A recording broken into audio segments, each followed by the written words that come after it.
Hi friends, ఎలా ఉన్నారు? బాగున్నారా? ఇవాళ అయితే మా వదిన గారు పాల ముంజలు చేస్తుందండి. మీకైతే ముందుగా చూపిస్తాను. ముందుగా అయితే పప్పు నానబెట్టుకొని పెట్టుకుందండి. ఇదండి బెల్లం కూడా తురిమి పక్కన పెట్టింది. ఇప్పుడైతే పప్పు ఒక 5 విజిల్ వరకు వేయించుకుందండి. ఒక 5 విజిల్ వేసి అయ్యిందండి. ఒక 5 విజిల్ వరకు బెల్లం కలుపుకొని పొయ్యి మీద పెట్టుకుందండి. ఇదిగోండి పలసగా రెడీ అయింది. ఇందులో అయితే ఒక స్పూన్ నెయ్యి వేసుకొని కలుపుకోవాలండి. ఇదైతే బాగా చిక్కబడాలి. బాగా బెల్లం అంతా కరిగిపోయి చిక్కబడాలండి. అది చిక్కబడాక ఫ్యాన్ కింద పెట్టుకుంటే చల్లగా అవుద్దండి. అది పప్పు బెల్లం పూర్ణం రెడీ అయిపోద్దండి. ఇందులో ఇదైతే ముందుగా అయితే పాలు స్టవ్ మీద పెట్టుకొని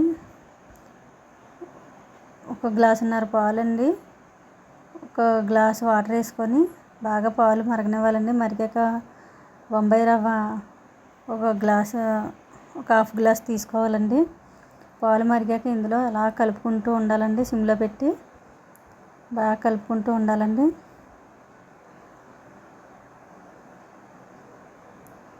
ఇలా కలుపుతూ ఉండాలండి. పాలు అయితే అలాగా దగ్గరగా చిక్కబడి ఇది మనం పూర్ణం ఎలా చేసుకుంటామో అలా చిక్కబడుతుందండి. దీన్ని అయితే అలా కలుపుతూ ఉండాలండి.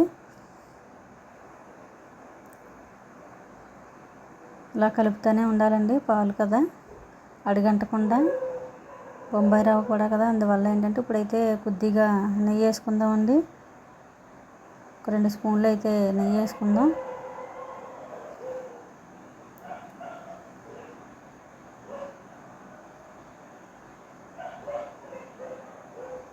ఇంకండి చూసారా ఎలా చిక్కబడిందో? ఇలా దగ్గరగా బాగా చిక్కగా అయ్యే వరకు ఇలా కలుపుకోవాలండి. ఇలా ఉండలు లేకుండా బాగా కలుపుకోవాలండి. దీన్ని అయితే